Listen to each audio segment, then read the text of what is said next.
and things like that. So we initiated discussion with the ministers concerned to ensure that they are able to transport their goods by road, which makes them competitive because it's faster, cheaper, and easier. The ministry participated in the World Expo in Osaka, Japan, to enhance Ghana's market access and investment opportunities. I'm happy to say that after our participation in Osaka, the Japanese State Minister for Foreign Affairs led a 50-member investment delegation to Ghana. Direct effect of what we did in Osaka, and I think this is commendable. The investor interest shown is in automotive components, cocoa, share and cashew sectors, and these are the areas we actually need investment. And so I think that our visit to Japan, Osaka, has been very positive.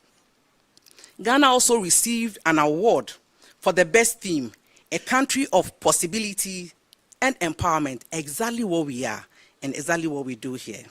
Now to GEPA. The Ghana Export Promotion Authority supported outgrowers by supplying 11,606 coconut seedlings, adding close to 3,306 acres of coconut production, 2 apple suckers, 12 tons, and 84 acres of available pineapple land for production to pineapple production, and 5.4 tons of planting gel to strengthen coconut cultivation. This enhanced productivity and drive export growth. GEPA supported 91 SMEs and 7 horticultural associations at major international fairs, including Fruit Logistica, just to mention a few. The most important point here is the fact that they were able to secure 350 million orders in exports. That is highly commendable. Additionally, 150 SMEs in handicraft and manufacturing participated in global buyer-seller platforms such as the Ambenti, Salon di Chocolate, just to mention a few, and then here too we generated about $250 million in exports. In 2025, for the first time in Ghana's export history, mangoes were transported by trucks to Morocco. We had about 26 metric tons mango being transported by road. The trucks actually came all the way from Morocco to pick the mangoes back. It means that we are doing well in this area as well. Then in line with the Africa Continental Free Trade Area Protocol on Trade in Services, GEPA for the first time again advanced Ghana's digital export potential in the international market by showcasing ICT-enabled services at GITEX Global in Dubai. The ministry continues to support and strengthen the presence of goods and services of Ghanaian origin through export trade houses in strategic markets, especially in Africa. Additional trade houses in South Africa, in UK, and in US are being developed and are at various stages of completion. The ministry and its agencies coordinated the exhibition segment of the Presidential Investment Forum in China, Singapore, and United States, where several Ghanaian exporting companies exhibited their products and services to attract investment and export Ghana and their Ghanaian exports. We have also seen the dividends. We've had several delegations. The last one was just last week, an 80-member delegation also from China for investment opportunities. The beauty is the fact that because of the extensive meetings we had with them in China at the trade forum, they came here prepared, knowing exactly what they wanted. And so some of them have already acquired lands, some of them are enjoying partnerships, some of them are doing contracts with local people for investment in this country. And to ensure also that fish exports met the required EU standards, the Ghana Standard Authority, the competent authority for fish export to the EU, inspected and certified 713 export consignments, 218 fishing vessels and establishments. To expand intra-African trade, the Ghana Free Zones Authority registered 27 enterprises. These enterprises were registered specifically for the Africa Continental Free Trade Area. It's different from the numbers that they registered for investment in the Free Zones Enclave. Export earning of Free Zones companies for the year 2025 amounted to almost $1 million. So $1 billion, $973.43 million. This is way beyond their effort in 2024. The value of investment into the free zones was about $165.29 million. The number of jobs created within the free zones in 2025 was about 1,600. Market access and opportunity. Distinguished ladies and gentlemen, following the 10% and subsequently the 15% tariff imposition by the United States, the ministry pursued technical and political discussion with the US counterparts, both in Ghana and US, with a focus on ensuring that Ghana improves its market access status with the United States of America. It will be recalled that AGWA was ending in 2025 September, which it did, which meant that our ability to export duty-free, quota-free was no more available. And then we were slapped with 10 and then later 15% levy. And so this is what we did. Political and diplomatic discussion with the US ambassador in Ghana. After that, there was a technical discussion between my good self and my team and the commercial section of the US Embassy. ECOWAS trade ministers meeting to discuss and take a common position on the imposition of tariffs was done, which I participated. Publication of press releases to educate the general public to put calmness within the system, because the exporters became agitated that that was going to affect their businesses negatively. We had to assure them that the government will make all efforts to ensure that their businesses don't suffer, and exactly what we did. There was a forum with exporters to provide assurance on government's commitment to maintaining market access opportunity to the USA, which I led. And then I've already stated that the ministry played a leading role in this milestone, the AGWA extension. We want to first thank His Excellency, the President of the Republic of Ghana. Now his name has become a household name in the world. Anywhere you go and you represent His Excellency John Dramani Mahama, doors are opened. People listen to you and we get results. Let's give it out for him.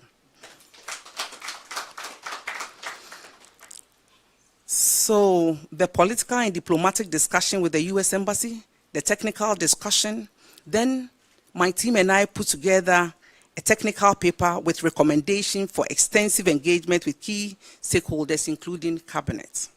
This discussion, in collaboration with other AGWA-eligible countries, led to the 3-year African Growth and Opportunity Act extension by the House of Representatives. We hope that the processes will continue for AGWA to start in earnest. Then we have China Early Harvest Agreement. We have to diversify. We must diversify our markets.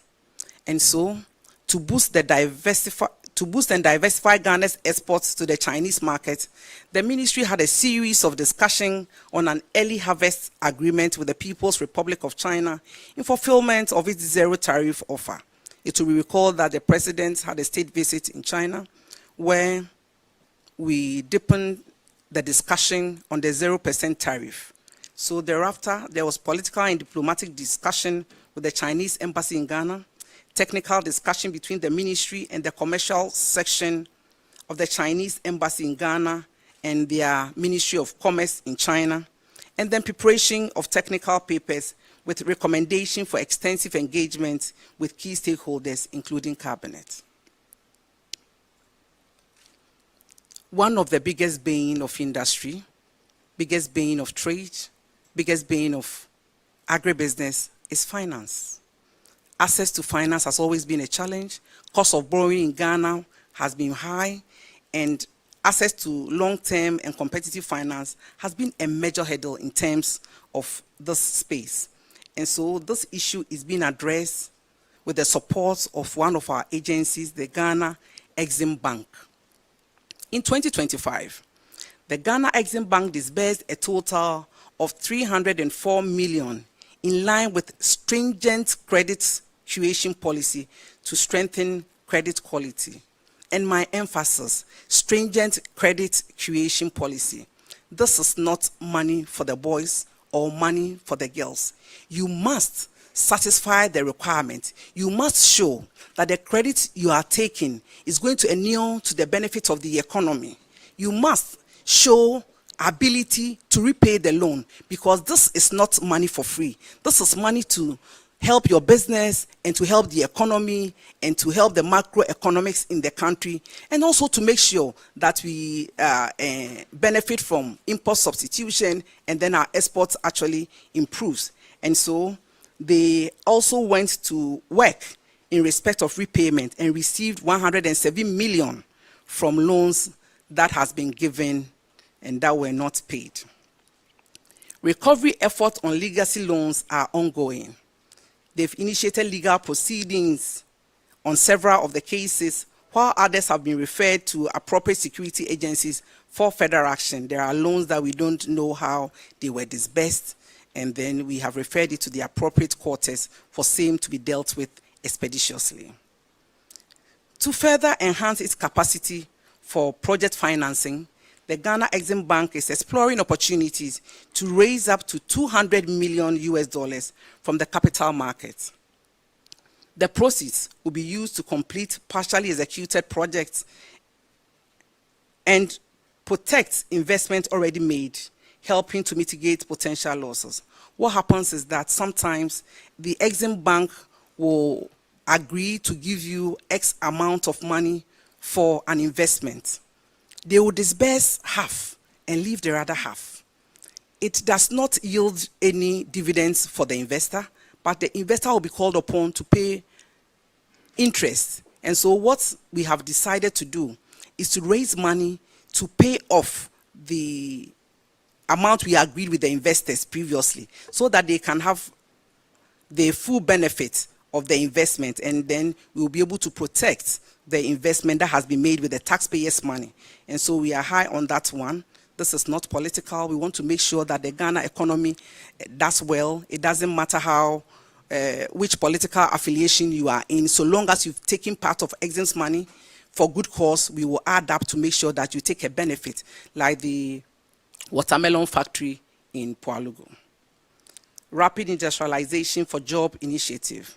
The initiative aims to accelerate industrial growth by promoting value addition for both domestic consumption and export. It focuses on establishing strategic industries and reviving defunct ones to create jobs, stimulate economic growth, and enhance Ghana's competitive edge on the global market. We've completed drafting the following policies. Investment thrives on policies. Anytime an investor comes to invest in an area, the first question the investor will ask is your policy. So for example, if there is an investor in the textiles and garment space, the investor wants to see your policy. And so policy will drive the investment. I'm excited to tell you that we have draft policies for textiles and garments, for pharmaceutical manufacturing, for special economic zones, for automotive component manufacturing, and we're also reviewing the Ghana Automotive Development Policy to include EVs, 2- and 3-wheelers, so like bicycles and tricycles. This is because the Ghana Automotive Development Policy does not include EVs, and we know that EVs is the new child on the block, and so we need a policy to govern it. It is good, environmentally friendly, and it is cost effective, so we need a policy on that one to drive the EV zone. Automotive component manufacturing, there is none in West Africa. And so Ghana wants to have a policy to enable us to draw people in that investment space, specialized economic zone, pharmaceutical and garment and textiles. For pharmaceuticals manufacturing, Ghana wants to be a hub of pharmaceutical manufacturing for West Africa. And so we need that policy to drive that investment. Same for textiles and garment. And government is even leading the creation of textiles and garment. I'll get there and discuss a bit more.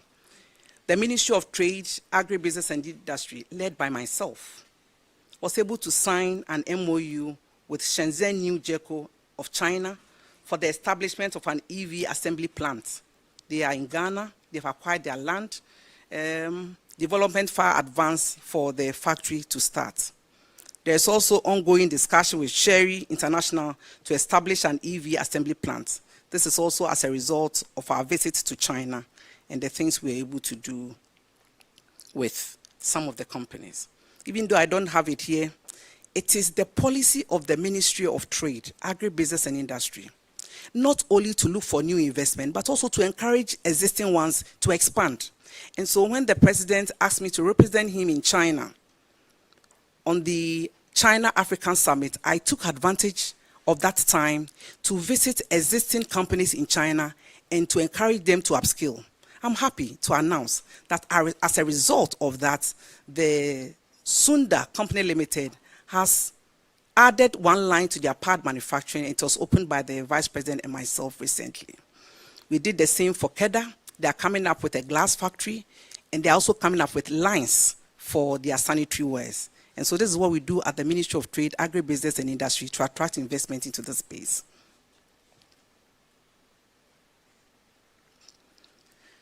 Now, to agribusiness and what we've done in the space. We have established 7 mini processing plants. They are at various stages of completion, but we have procured all the 7 machines for the establishment of these plants. The location and value chains are as follows. At Bole in the Savannah, we have machines for granite production. At Hacho, for the national service, we have poultry. In Ajumako, Besiansi in the central region, we have for maize. In Bodi, we have for plantain. In Sefuyo also, we have for cocoa husk and plantain husk. We are not only interested in value addition, we are also interested in value extension. And we do that with the things that we put there. In Buno East, we have cashew. And in Jomo in Ahafo, we have ginger.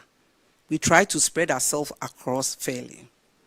The ministry is in the process of recruiting transactional advisors to assess the operations of the fund's SOEs, determine their present value, propose the best operational options that would make the companies commercially viable. And these include the Akosombo Industrial Company, that is ATL, Walter Star Company Limited, that's Japan Textiles, Zuarugu Meat Factory, Pualugu Tomato Factory, Walugu Livestock Station, and other strategic SOEs and interests.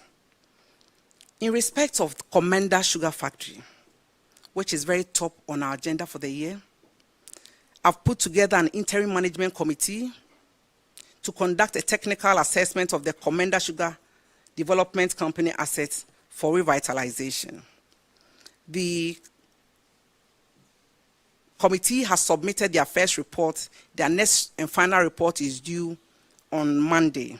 I've also, in respect of Commander Sugar Factory, written to the Attorney General. Usually, the Attorney General has to guide the process to enable us to pick a transactional advisor to determine the best operational options to operationalize Commander Sugar Factory and the others. Apart from finance, which is a big issue for industry, the next thing is raw materials. It will interest you to note that a lot of companies that run factories are operating 30% of their installed capacity. And some of them, the reason is not even finance. They have finance, they have market, but they don't have raw materials. And so the issue of raw material is very key in Ghana industrialization process.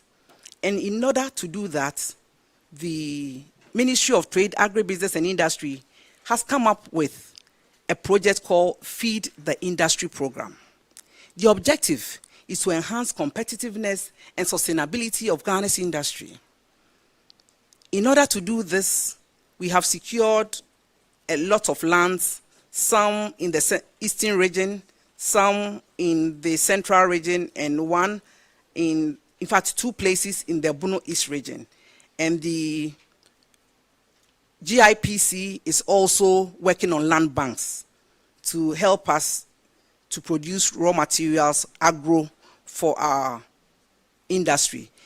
In respect of the raw materials, we have two components. We have the agro and then non-agro. The non-agro include the metals, the rubber, and then the rubber is even agro. And the non-agro includes the metals and then the things that we don't grow.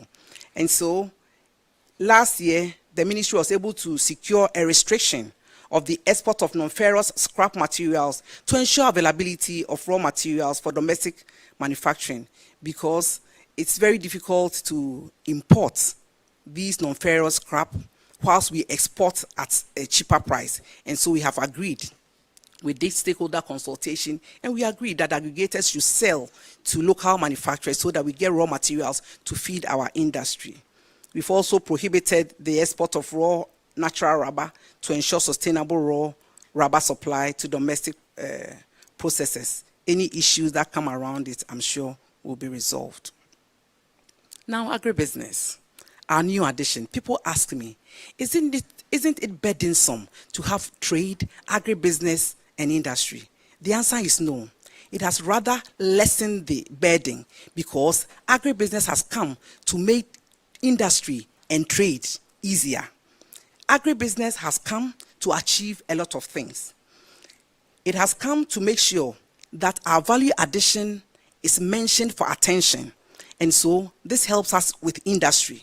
It helps us to solve the problems of industry, like the creation of raw materials. Now, government is intentional about the provision of raw materials, like I indicated earlier, with the Feed the Industry project. This all comes under the agribusiness subsector. And so we think that agribusiness has come to help industry.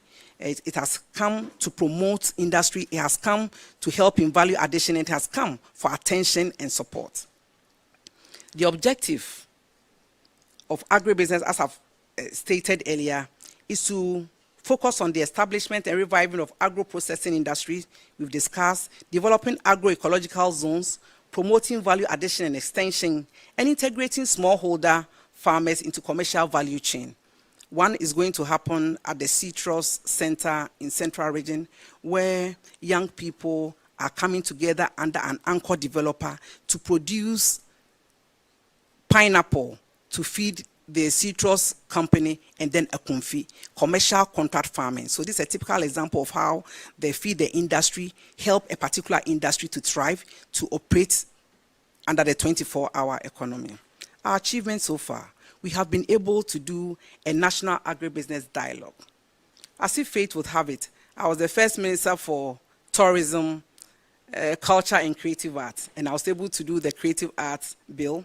And I think that is an opportunity for me to bring that experience to bear at the new agribusiness subsector to have trade, agribusiness, and industry. I have already done the National Agribusiness Dialogue. Happy to tell you that we have also drafted the National Agribusiness Policy through extensive stakeholder consultation around the regions. The ministry has begun the establishment of 7 agro-processing facilities. As I indicated earlier, I brought it here so that if you are picking this presentation and you are looking at agribusiness subsector, you know what has been done under agribusiness, even though I have mentioned it at the industry subsector. This is having Professor Kumado in mind, where your essay has to be holistic. And then 31 technology solution centers have been handed over to Gratis Foundation under the Rural Enterprises Program, and pioneered green agro-processing technologies, solar dryers, reducing drying time by 40%. Gratis Foundation has trained 230 artisans to fabricate 300 post-harvest equipment for women smallholder farmers, and retooled the TEMA workshop for 24-hour economy. I'll soon open that workshop. It's great and it's going to change the dynamics. Now we have apprenticeship to entrepreneurship. To enhance the employability of the youth and address the skill gaps within critical industry, we also want to drive economic growth and foster innovation. Technical and business management skills are provided to mostly unemployed youth eager to learn a vocation. The Ghana Enterprises Agency. If you say Ghana Enterprise Agency, you'll be called by the CEO of GEA. She said it's enterprises because there are many. The GEA supplied startup kits to 6,194 youth to start businesses. What happens is that we don't only train them, we train them and make them entrepreneurs. If we just train them, it will not affect the job market. So we train you after you have acquired the skills, then we will give you the startup kit to enable you start your business and actually become an entrepreneur, as the name of the program connotes. GEA, through strategic partnership with financial institutions, also supplied 916 beneficiaries to access 9.1 million Ghana cedis and disbursed 10.04 million to 432 beneficiaries, 189 males, 243 female, very gender sensitive. We've also disbursed $506,000 to 1,317 micro and small enterprises under the Rural Enterprises Development Fund to support their businesses. We have businesses that would have otherwise done well, but for lack of funds. So this is what our REP does to ensure that people get funding for their businesses. To expand access to finances for entrepreneurs, the ministry inaugurated the Grant Committee of the Ghana Economic Transformation Project funded by the World Bank.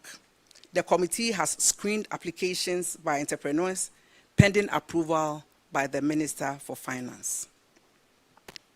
Made in Ghana. Made in Ghana has come to stay. Made in Ghana is our game changer. Made in Ghana is what we have. We have to prioritize what we produce for the stability of our city. We have to prioritize what we produce for import substitution. We have to be proud of what we produce. We have to wear what we produce, eat what we grow, and that is what is sustainable. And in order to promote locally produced foods and services to boost the economy, enhance local industries, and reduce dependency on imports, we are coming up with an amendment of the Made in Ghana policy in 2026 to make it more attractive. We have initiated the review. Ghana Standard Authority has trained over 300 trading standard inspectors for deployment and certified 957 locally manufactured products. GSA inspected 602 factories for certification and issued 3,533 export and health certificates. GSA inspected 66,000 high-risk goods to ensure that consumer health and safety in the domestic market is guaranteed. Through the intervention of the ministry this year, uniforms and other apparels for state institutions will be sourced locally. I'll get to that. But before that time, let me say that the essence of the trade standard inspectors is to ensure that standards are high. We are about to deploy these trained trade inspectors to plants to make sure that if you are buying 32.5 cement, that is exactly what you get. If you are buying any food product that says no sugar added, that is what you get. If you are buying any product which is 50 kg, exactly what you get. And so they are really going to enhance standards for our country. And Ghana Standard Authority is also up and doing with their inspection of factories to make sure that they come up to speed with what the standards are, international standards are, because made in Ghana will have to be synonymous with quality and high standards. And we are working high to achieve that. Through the intervention of the ministry this year, uniforms and other apparel for state institutions will be sourced locally from our producers. Ghana Prison Service is sewing, still made in Ghana. Private people are sewing, still made in Ghana. The most important thing is that all uniforms must be made in Ghana. We should not enrich other countries at our detriment. We should not give employment to other countries while our teeming youth suffer. And so this year, we are excited that the uniforms will be sold here. It's going to help us maintain the strength of the city, all the money we need to change and export, to import these uniforms will be a thing of the past. Ministry of Trade, Agribusiness and Industry. It's amazing the number of women we have in the ministry, fortunately led by a woman. And so our objective is to promote gender equity and economic empowerment by integrating women into trade, agribusiness, and industrial activities with a focus on agro-processing. This we have done. It is not an intention, it's something we have already started. So training has been done for women-owned businesses to enable them access export market. The number of exporters we have does not reflect the gender of this country. And so we've made conscious effort to empower women to take advantage of the export market, which is of course a bigger and better market. In support of cross-border trade, the ministry sensitized over 2,800 businesses led by women, youth, and persons with disability across Elubu, Takrady, Tamale, Cape Coast, Aflao, Akanunuope, and Sunyane, in collaboration with Trademark Africa and the World Bank. GEPA, with the support from ITC She Trades Project, trained more than 150 led women businesses, which is also great. This initiative reflects the government's commitment to women and youth participation in trade, agribusiness, and industry. The affirmative act has been passed, and so now ministries have to make conscious effort to mainstream women in what they do, and we have already started. My baby at the ministry, the Business Regulatory Reform Program. This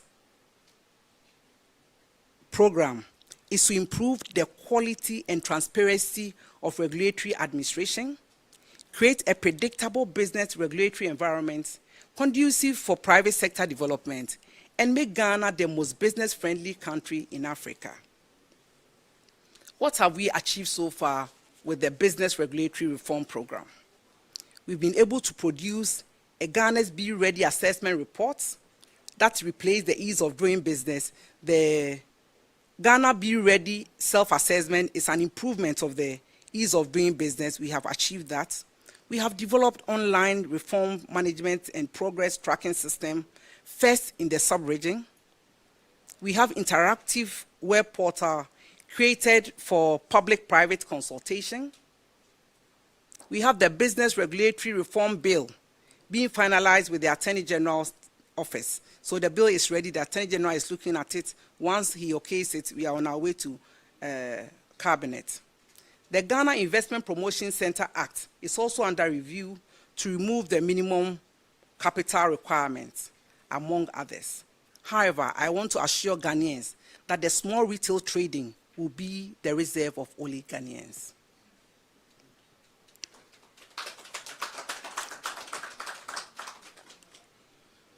At the Ministry of Trade, Agribusiness and Industry, we engage the private sector, work with them closely to ensure that there is sanity in their space. We've done a lot of these engagements, and I'll start with cement because cement became topical this weekend. I've already been engaging the cement industry, and the latest one was on Monday. The engagement with them was to focus on improving quality and price stability. It is right learning that where the dollar is right now, prices must be stable. And I am happy and excited to reiterate the point that the prices of cement is not going to go up. And this is a matter of fact. Industry told me. I've also engaged textiles and garments. My engagement with them was on the local production of uniforms, how to bring them, some of them up to speed with international standards, because this year we are high on textiles and garments because it produces a lot of jobs for our teeming youth. I'll get to that point later, but just to let you know that have been engaging the textile and garment space. I've visited a lot of these garment and textile industry, and firsthand, some of the issues have been addressed, looking at how they can upskill and take advantage of the international market, which we are helping them to secure. Sanitary products. I've also engaged the producers of sanitary pads first to encourage them to take advantage of Ghana's free sanitary pads program, and also to put importers and then manufacturers together. As a Ministry of Trade, Agribusiness and Industry, we want to encourage even importers to buy from manufacturers so that they don't need to import and pay charges and have all the problems they face with. Because our installed capacity in Ghana relative to sanitary pads is good, in more than we need in the country. So I don't see the point in importing sanitary pads here. It doesn't have to be a law. It just has to be a matter of discussion and then agreement. And I think that we've made some headway relative to that one. Automotive, discussion with spare parts dealers with a focus on price reduction has been done. I started way before anybody could say Jack. Immediately I saw the dollar going down, I invited AGI and Guta and immediately asked them to look at their prices. And they told me to hold on a little bit, because you see, this is unprecedented. We don't remember any time in the history of Ghana that the dollar has gone down and has been sustainable for about a year. And so they asked me that we should wait and watch. I assured them that the path that we are going, the dollar is of course going to be stable. So after 4 months, the prices started coming down. And now I can say that most prices have come down. When you check the prices of oil, rice, coconte that I like, palm nuts, all of these, you see that the price have come down. I know the price of coconte because I really eat coconte. And I buy it myself. You usually see me on the market shopping for myself. And so I know that prices have actually come down. Most of the things that we're buying in 2024, now we are buying at a reduced rate. And so when I went to Ofosu-Adjare, I realized that a lot of the prices have come down, even though two products did not, the price of two brands did not reflect the decrease in the exchange rate. Sprinter and then Resting. And I was told that Sprinter is an old brand, and so it's difficult to find.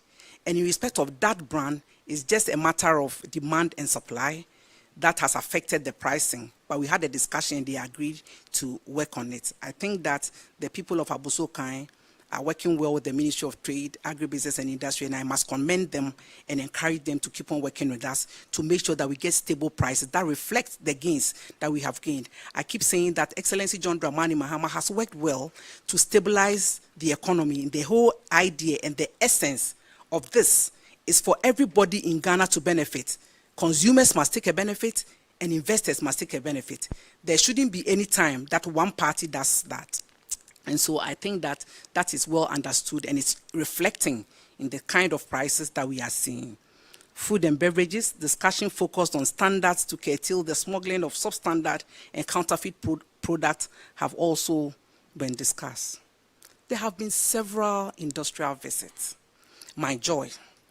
If I visit these industry and they are up to scratch with what needs to be done, the number of people they are employing, what they can do more, we engage with them to see what the issues are. I go to the extent of making sure that companies' issues that are even personal to them, we resolve it, because you see, if they have a land issue and you resolve it, they get the space to expand. That is what we do. And so we are hands-on with industry and making sure that we are able to help them resolve their matter timeously.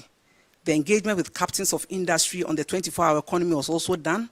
We worked together with the 24-hour secretariat to apprise industry of some of the things they need to do relative to the 24-hour economy, and that was done in Jubilee House here. We have seen the beautiful picture of 2025 at the Ministry of Trade, Agribusiness and Industry, where industry is doing well, prices are coming down, investors are coming to town, policies are drawn, just to mention a few. Now, what does 2026 have in store for trade, agribusiness, and industry. I can say for a fact that 2026 even looks better. 2026 looks better because government is going to support the private sector to establish 3 big garment factories. And we seek to employ, at the long run, 27,000 people with these garments factory. And so the outlook is good. Garment factory is one industry that employs a lot of people. The beauty is the fact that you don't have to learn for 3 months, 5 months before you start work. It is that industry that trains you for 4 weeks and you already have a job. And so this is good because of the division of labor and specialization. If your work is just doing collar within 3, will create a lot of jobs.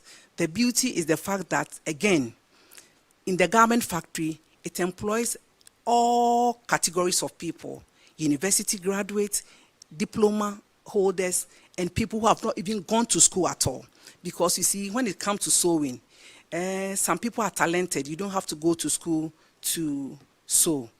I own a sewing business, and so I understand how people have not been to school and they can sew and owl you. And so this is one area where jobs can be created, whether you have certificate or you don't have certificate. And so for those who have been complaining that we ask for certificate for job, garment industry has come to give you a decent job without a certificate. We will train you on the job. We will fully operationalize the 7 agro-processing plants in the northern, central, Ahafo, Bono East, Northeast, Western North regions in the following value chains: yam, fish, poultry, cashew, nuts, rice, shea butter, and palm kernel oil. The Exim Bank, under the direction of His Excellency John Dramani Mahama, will put together 2 cashew factories, one in the Bono East and one in the Bono region. We grow a lot of cashew, and so the closer the factory to the raw material, the better the effective cost of production and less transportation, just to mention a few. So this is also going to happen 2026. 2026 is a busy year for trade, agribusiness, and industry, a successful year for that matter, and we look forward to making sure that the benefits inure to the general public. We're also establishing a 24/7 business registration centers and digital helplines. Even as the 24-hour economy gathers steam, we want to make sure that you can also register 24 hours. You can have helpline within 24 hours, so no matter what time of the day you are working, the helpline is available to help you. We have also drafted the Consumer Protection, Competition, and Business Regulatory Reform bills. These will also be dealt with in 2026 to protect the consumer and also guide competition.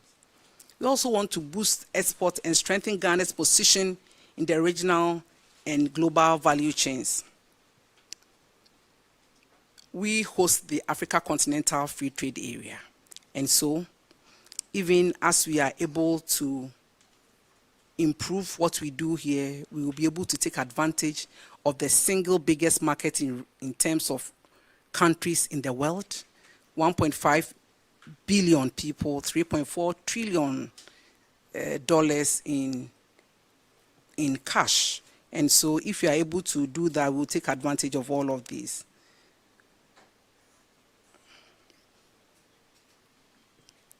We've already indicated that we are interested in commercial contract farming. You know what we've been doing over the years. Industry rely on individual farmers. When the commodity or the produce gets scarce, you will not get it. I've been eating at Kotoko Bar with the CEO of Gratis. We know that if cassava is scarce, the Kotoko operator will buy it at a better price than the industry practitioner.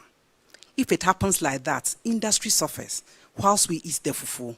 So the best part is to enter into commercial contract farming, where the farm is so big that the Kotoko chop bar operator will not be tolerated on that farm, because it is to supply factory A that you have a contract with. And so the ministry is taking steps to do contract commercial farming, assist private practitioners to do that. And we know that will go a long way into solving the raw material challenges that industry has annually. Then agribusiness, value addition and value extension to transform raw materials into finished products for both domestic use and for the export market. Ghana is touted as the net exporter of raw materials. That is no good. We need to add value. Once we are adding value, we are doing import substitution, we are exporting at a good price, and then we are creating jobs in the process. If you just export cassava, you lose on the value chain. And so the agribusiness subsector is here to assist in the value addition so that we don't only add value to our goods for domestic market, for export, and to ensure that our city is stable, because only God knows how much money we need to import the things that we export the raw materials for them to manufacture.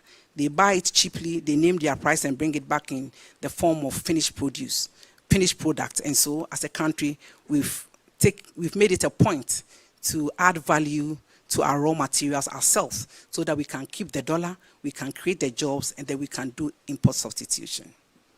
We are developing a 5-year trade sector support program because we have an old one, and so we have started the review to develop a new one. Finally, we are supporting Ghanaian firms to fully leverage opportunities under the African Continental Free Trade Area. I think I mentioned that briefly, that we are the headquarters of Africa Continental Free Trade Area, the biggest single market in the world. And so we are taking advantage of what we host. We're teaching our industries to be export ready and after in area of packaging. In the area of standardization, Ghana Standard Authority is working with countries so that if you export a product from Ghana to another country, that country does not need to look at the potency or the standards of your product, because we would have agreed on the standard and harmonize it. And so that is where we are with GEPA, Ghana Standard Authority, to make sure that it saves time. Because can you imagine that you take your goods to another country just to wait for a month before their standard authority okays it? And so the best way to do is to make sure that we standardize the things that we export to countries, country by country. And thus, we have gone so far in doing it to ensure that our members are able to trade freely under the Africa Continental Free Trade Area, where Ghanaians trade duty-free, quota-free to anywhere. Ghana is already enjoying the benefit of AFTA because it's one of our biggest selling points. Even as we look for investors out of town, we tell them that don't look at the 33 million people in Ghana. Look at the 1.5 billion people in Africa, where if you station in Ghana, where our security, our safety, our location is perfect, you are able to export duty-free, quota-free to any of these African countries. And so we are taking a big advantage of AFTA. My account of the Ministry of Trade, Agribusiness and Industry, with the support of my hardworking, able staff, and we say thank you for the support that we have received.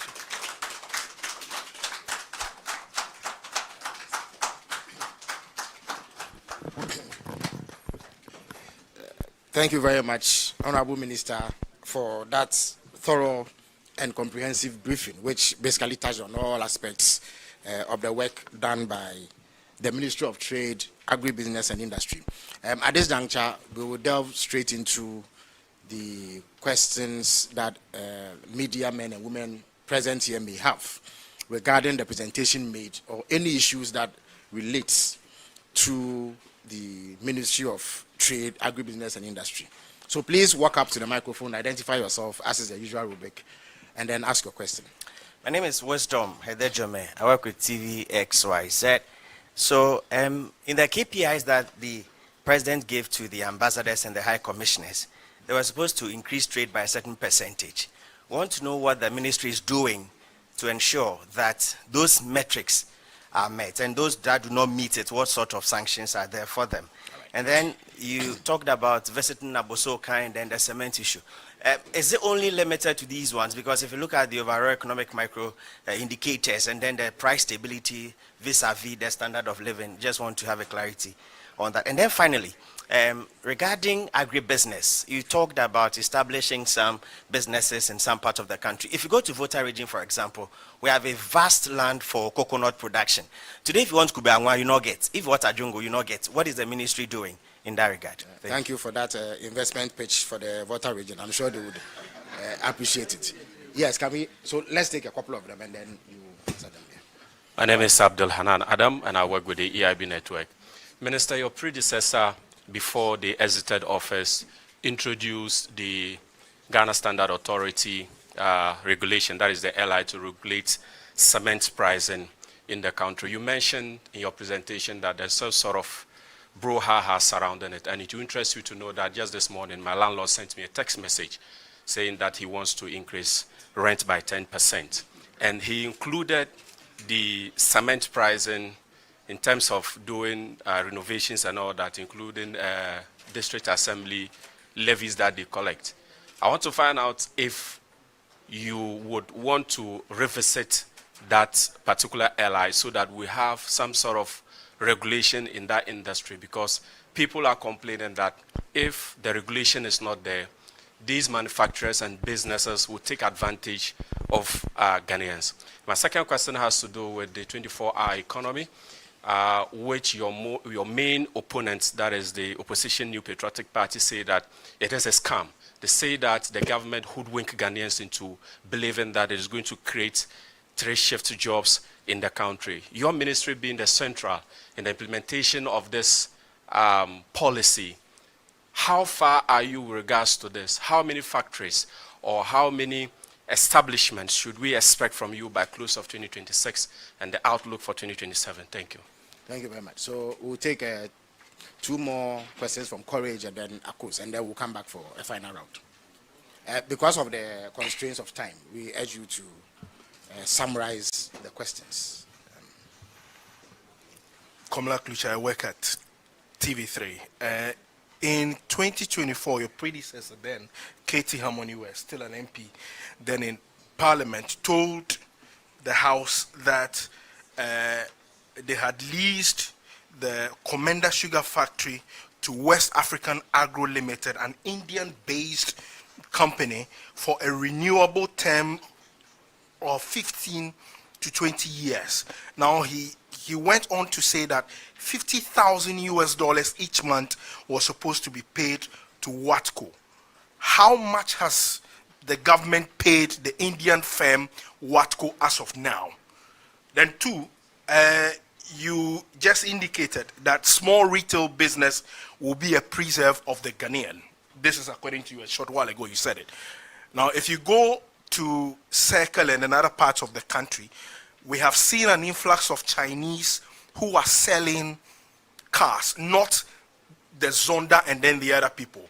What the carport guys of the country do, these Chinese guys are on TikTok, on social media, advertising the sale of these cars. That's a preserve of the Ghanaian.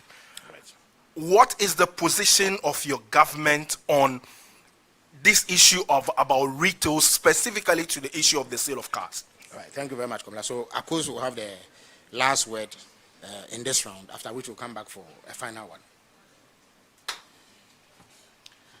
Ofosu-Adjare, I work with CTFM. I know that you work hand in hand with the Transport Ministry, and the NDC manifesto committed to the establishing and operationalization of a national shipping line. What stage is this initiative currently? What is the policy design? In short, when are we expected to see? I would have thought that is a question reserved for the Minister for Transport. It is purely a transport function. That was why I said I know you work hand in hand with the Transport Ministry. Even if that were the case, she can't give an answer to No, she to cannot. that. I'm afraid I would have to do that. Okay, so the second question it is, falls under another ministry also. what specific enforcement actions has your ministry taken in the past year to ensure the Made in Ghana policy or campaign is not just a slogan? Because we've seen a number of you let me leave it as such, but what is the enforcement over there? And then to add to the question Komla asked about retail, in fact, GUTA data from the Ghana Union of Traders Association states that 70% of the trading retail market and had been occupied by the foreigners. 70% of the market I mean, the retail has market. been taken control over by the foreigners, and 30% to Ghanaians. So the question Komla asked, I want to find out from you if you admit or you agree with Guterres data. If you do, is this not a clear admission that your ministry has failed to enforce the GIPC Act Section 27, reserving the retail space for Ghanaians? And if you do not agree, who is responsible? All right, thank you very much. So the minister would take these questions, after which we'll come back to take a second round.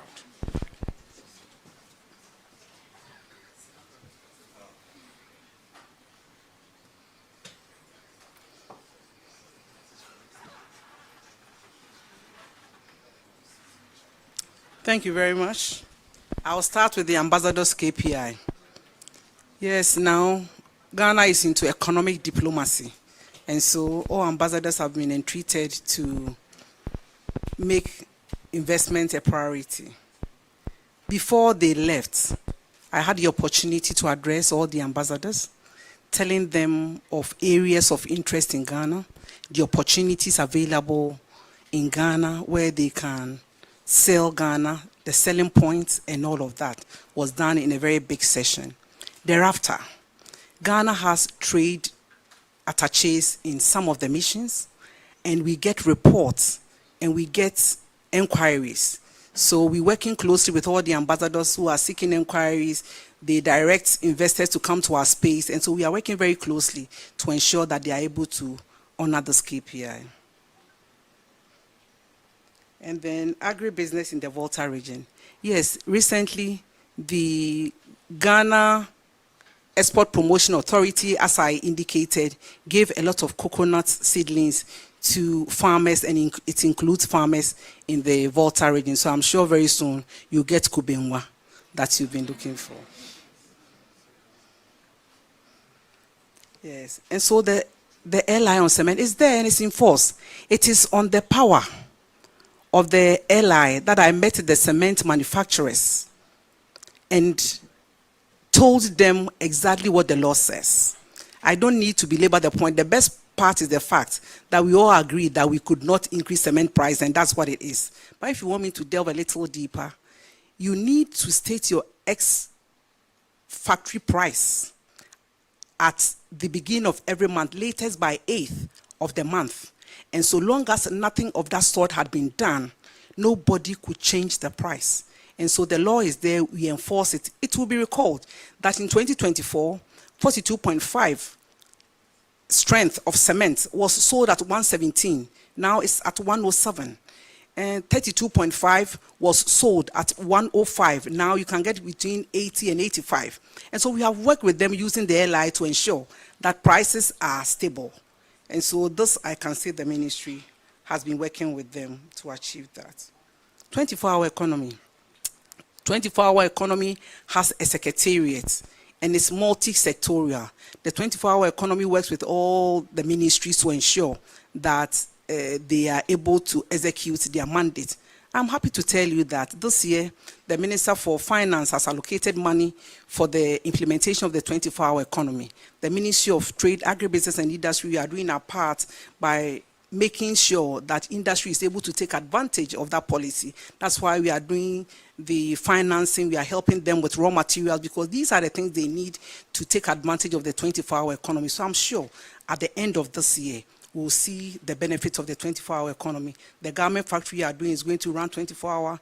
The factories that I mentioned, everything is done with 24-hour economy at the back of our mind. One job, 3 shifts, 3 people is very much on course, and we hope to see the benefit working well with the 24-hour economy secretariat. Then WATCO. I can say that since I became Ghana's Minister for Trade, Agribusiness and Industry, WATCO has not been paid a penny. They have not been paid any amount. I think that it was an intention that was not materialized after the election, because you recall that this was done at the tail end of the year 2024, and when we came to office, we did not make it materialize because it wasn't efficient, it wasn't sustainable. 50,000 for doing what? Yeah, so that's what we have. And I can say for sure, without any scientific basis, that foreigners are not responsible for 70% of our retail market. I don't need rocket science. I just need to go to the market and scan around and see how many retail outlets are manned by foreigners. 70%, I don't know where that statistics is coming from, and I don't think that it is correct. I would not deny the fact that there may be a few people in the retail trade, but this is what happens. Even those people in the retail trade who are foreigners are being fronted by Ghanaians. If you enter the shop right now, you see a Ghanaian sitting down. What do you have to say that you are closing that shop because it doesn't belong to a Ghanaian, whereas it's being manned by a Ghanaian? And if you go to the Registrar General, the name on that registration is a Ghanaian name. So, I mean, I don't know. But what I can say for sure is that if Ghanaians don't want foreigners in the space, we can fish them out and sack them. But so long as we keep fronting for them, registering for them, there is nothing anybody can do, because you'll be sued. Can you imagine that I come to your shop and I say that the shop doesn't belong to you? The name of the game is evidence. You go to the Registrar General and pull document which says that it belongs to one Ofosu-Adjare. Which black Ofosu-Adjare does not come from Ghana? And so you see, at one time we don't behave well, at the other time we shift blame to authorities. There is no way anybody can sack any business from the market so long as it bears Ghanaian name and is being manned by a Ghanaian. Don't front for them, let them come with their red face on the retail market and we'll do the needful. And so I will say that we have done our part. I go to the market. It's not only the Aboso-Okan market because it's recent. I go to Techiman market. I was at Bodi market, interestingly, last weekend when I had the opportunity to commiserate with my deputy. I went to their market. I'm on market. I even go to market myself. KJTR market I do, because I've lived in Kumasi and there are certain things that I must of necessity buy from Kumasi. That's where I know where to get the thing. Like the kokonte from Techiman market. Nobody buys for me. I know where I get my kokonte from. Every time when I go to the constituency and I'm coming, I know the lady. She'll see my face and start packing it for me. And I don't want to mention my friends who also take it. You are behind the camera. Because when I'm coming, you know, they eat from my house. And so I say, please, when you are coming, bring the kokonte. I do it. They also eat it. I buy it myself. So I'm not somebody who sends people to the market. You see me on Saturday doing the shopping myself, because you see, if your soup will be nice, it starts from the market. So I buy the things myself so that I'm sure my soup is nice. So I know all these markets and I buy from them, you know. So I'm not somebody who sits and I'm told. I go there myself and I know that this market is being manned by Ghanaians, among other things, and then we have to make sure that we don't front for them. So that will be that one. And the made in Ghana, yeah. The lady who asked the question, please, where's the lady who asked the made in Ghana? Ako, let me see what you are wearing. Good. So, you've done well, Akosia. Made in Ghana, I keep on saying we should wear what we make, eat what we grow. Look at Akosia. Very beautiful, elegant, made in Ghana. So, we serve as role models for people to wear what we make. I don't think that anybody can be arrested for not patronizing made in Ghana. But it's a pride thing. And so the review of the Made in Ghana policy will be much more interesting. It will encourage more people to eat what we grow, wear what we manufacture, and things like that. I'm also sure that the garment industry that are coming up will also come with a Ghanaian brand where it will be a pride thing to wear these things. You see, our children wear some brands because there is pride in it. If we put pride in what we also manufacture here, I think it will go a long way into ensuring that we patronize made in Ghana and eat made in Ghana. It's even healthy. We have a lot of these rice without any additives. Without any additives. Some are not even polished. And so we will continue to encourage ourselves to patronize and eat what we have. And so 25 small scale Chinese. I think I've answered all the questions for now. Thank you. So we will expeditiously take remaining questions, 3 or 4 of them, and then the minister would answer them, and we will call it a day. So, Odame, please approach the microphone. I've done the introduction for you. So, My name is Shadrach Odami-Adjare, Metro TV Ghana, and Adjare. oh, okay, so And the Kokonte Lava too. So evidently, like you mentioned, Kokonte and other stuff have gone down, and every Ghanaian can feel it. But one thing we continue to battle with is transport fares. And these drivers you speak to will tell you the spare parts dealers only tell us on TV and on paper that the spare parts have been reduced. Yet you go and the prices are the same. Are we going to get to a place where, just like we print out transport fares, we are going to see working with your outfit, we know that, okay, full engine should be between 1 cedi to 2 cedi, so that we can also hold our spare parts dealers accountable. you're talking of price controls. Yes. Secondly, we have also spoken about efforts to move the local market international, but we still see our local manufacturers grappling for access and finding their spot. In the coming days, even though we've spoken about packaging and value extension, what are the strategies put in place? What avenues are we looking at to make sure our local manufacturers are able to compete internationally? Thank you. Thank you very much, Adami de Kokunte Lava. Kester.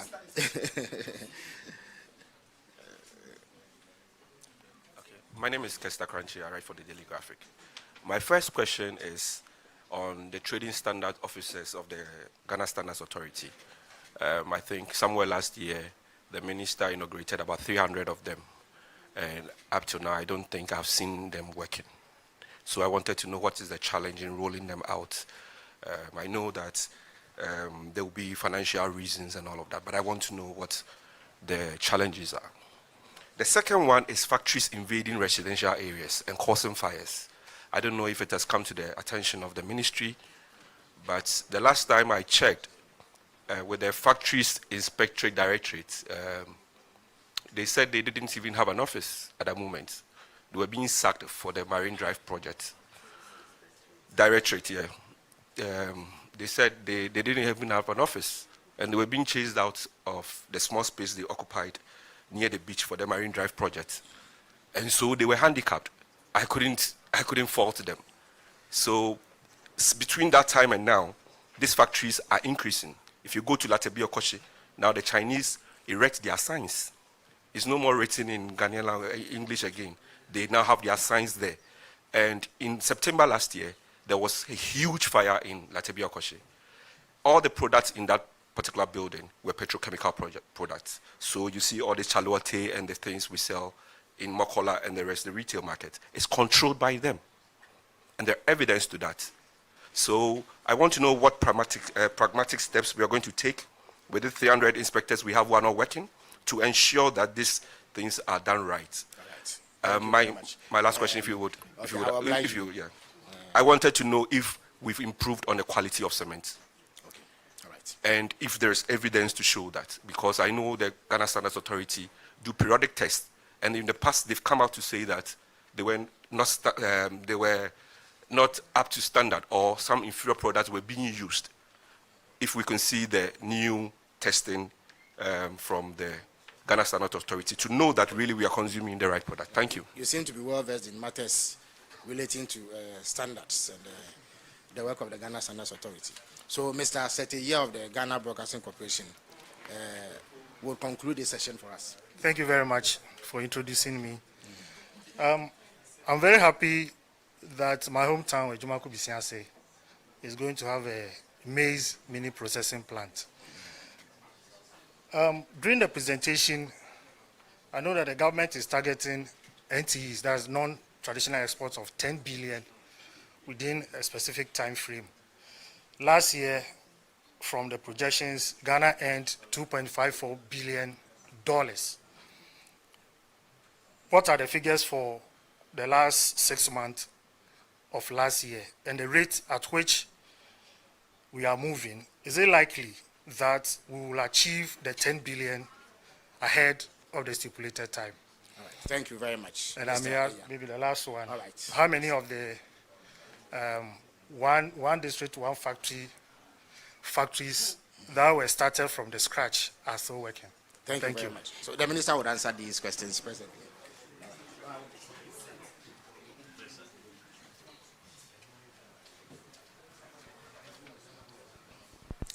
Thank you very much. I will start with Ofosu-Adjare. And again, this is not hearsay. This is Elizabeth Ofosu-Adjare, Minister for Trade, Agribusiness and Industry. I am saying it myself because I've been there myself. I have entered the shops myself and I have asked for the prices myself.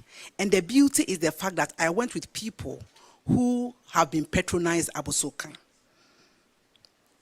Price of engine oil, it used to be 600 cedis in 2024. Now it's sold at 350 cedis. And I did the asking myself.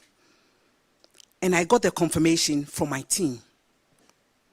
Car batteries, I can see a dealer of car battery here in this room. Esther, Gifty.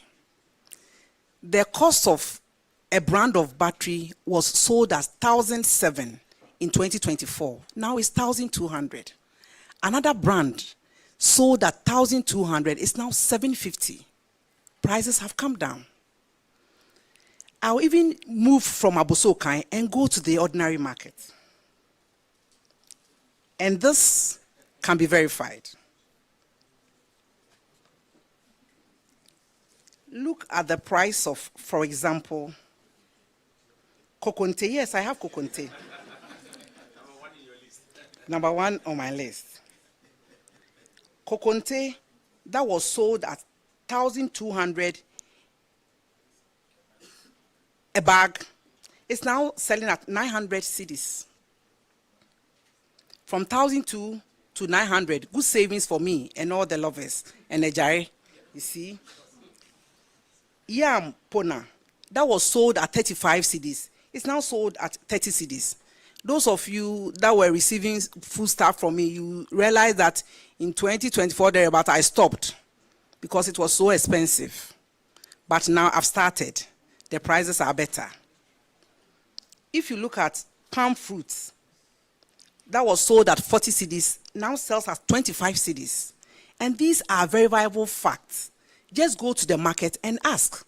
You don't even need any scientists to do this for you. Ask them how they were selling it in 2024 if you don't even shop ordinarily, and ask them how they are selling it now. The prices have changed. Most, I will say, most of these prices have gone down, even if not 100%, a lot. And it's good enough. I mean, it's impactful enough. When prices of one or two items reduces, then you don't really say something meaningful has happened. But if the bulk of the things have reduced, cost of sardine, cost of key soap that was sold at 30 cedis now sells at 23 cedis. Charcoal, a sack of charcoal that was sold at 140 cedis now sells at 100 cedis. 40 cedis off. So I must say that prices have actually reduced to reflect the gains of the economy. And so I think that if we say prices have not reduced at all, it will be a figment of somebody's own imagination, because the reality is that most of the prices have come down. Go to Ofosu-Adjare. I indicated earlier, when I did my checks, in fact, only two, Resting and Sprinter, and I've been consistent. If you go to the market right now, they'll tell you, some of the engines, the costs have reduced by 10,000 cedis. Some of them. And so you will see that prices are generally good, but the issue of demand and supply and scarcity has affected two brands. And even those ones, they promised to do something about it. And I said I was going back to the market in March. I'm not sending anybody. I'm going there in March. And also, usually before I do anything, I would have done the preparation ready to take off before I announce it. We can't do price control because you see, price control comes with its own negative effect. It gives way to hoarding and prices will rather escalate. But I want to do some kind of transparency where we have an app. Every shop will advertise their price. And then you decide where to buy from. So if we have the same piece of paper and I'm selling mine at 1,000 cedis and you are doing yours at 200 cedis, then the buyer will decide whether he or she's a Father Christmas to give me 800 more, or is a prudent buyer and will buy from you. And so we will not control prices, but we'll make prices available for people to choose from. And so we are working on that one now. Technology is up. Everybody has a phone, and this can do that. And so that will be that for Abosokan. But please, if you go to Abosokan right now, prices have come down, and it's not Abosokan market alone. If you go to KJTR market, now the beauty is social media. Somebody will just pick a bag of rice and say that, I used to buy this at 150, now it's 70 cedis. We all see it. And then we all buy it. So if a price of just one item in one big market has not changed to reflect the reality, I think it's not a good enough reason for us to say that prices have not reduced. So I think that if you go to Abosokan and the issue of lorry fare and things, I just heard the transport minister dealing with it. So I will leave it at that. And then the TSI, you know, nobody actually asked me to train TSIs. I did it with my team. What does that mean? It means I need them. I'm training them to fill a void in the system. And so they have been trained. But this is a place where you go through rules, you go through processes, you go through procedures. The first point is to get money to train them. They were trained at a cost. That has been done.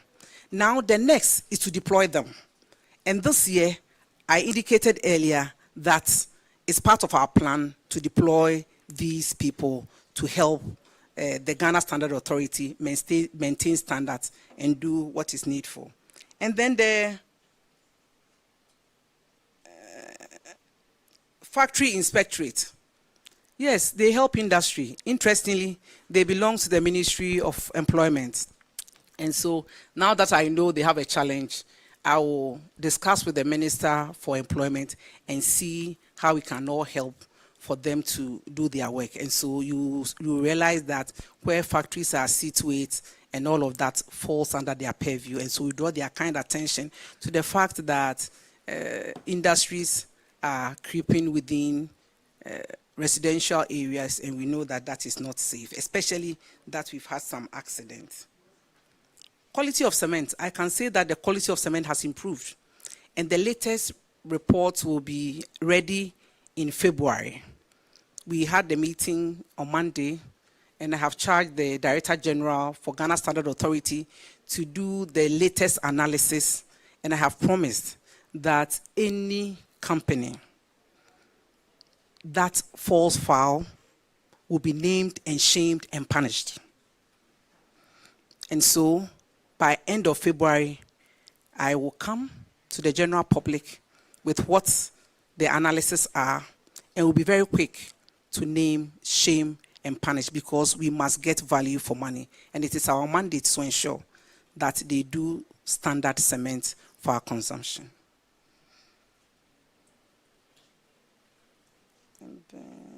Okay, yes.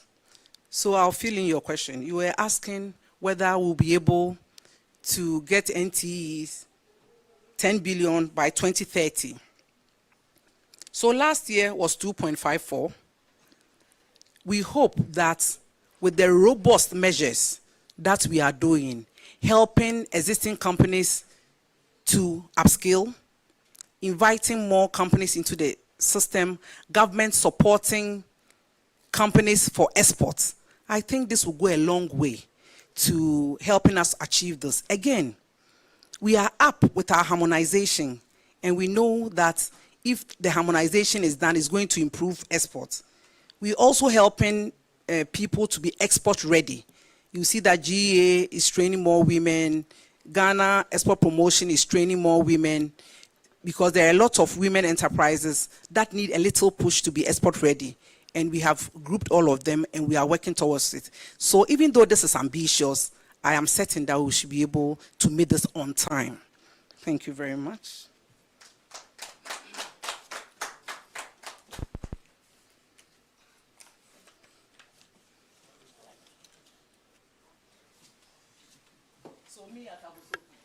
Yeah, so there's sufficient evidence to back the minister's presentation, unlike others who speak based on briefings. She has actually been there to, as it were, do their assessment herself. And she has indicated that Kokonte is her favorite.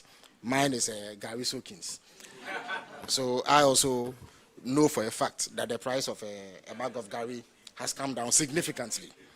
All right, so on that note, I thank you all for attending upon us, and I thank the minister sincerely for giving us one of the most thorough and comprehensive briefings about the performance of her sector. I do hope that when we extend an invitation to her again, she will be here to provide further updates on what her ministry has been doing. And to the media men and women present, I thank you as usual for showing up. See you again next week. Thank you very much.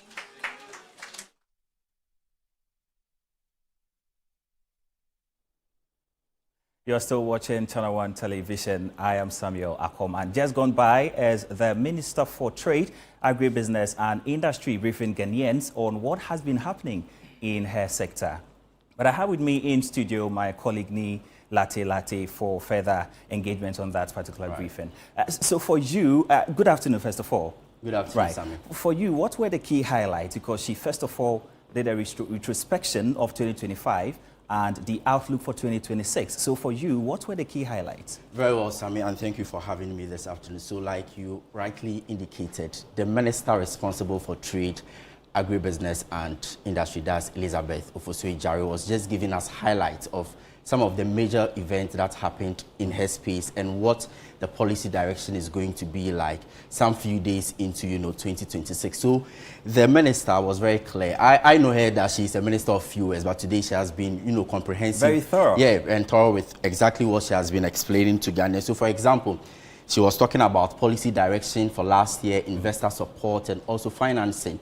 And key amongst them was, issues relating to import and export, as far as some policies that they did. But she also mentioned that there were a lot of industrial visits going around the country, going to other parts of the world to learn from best practices for us to know what we can also do here in the country. But the key highlight for me, and she was very, blunt with it, most prices have come down.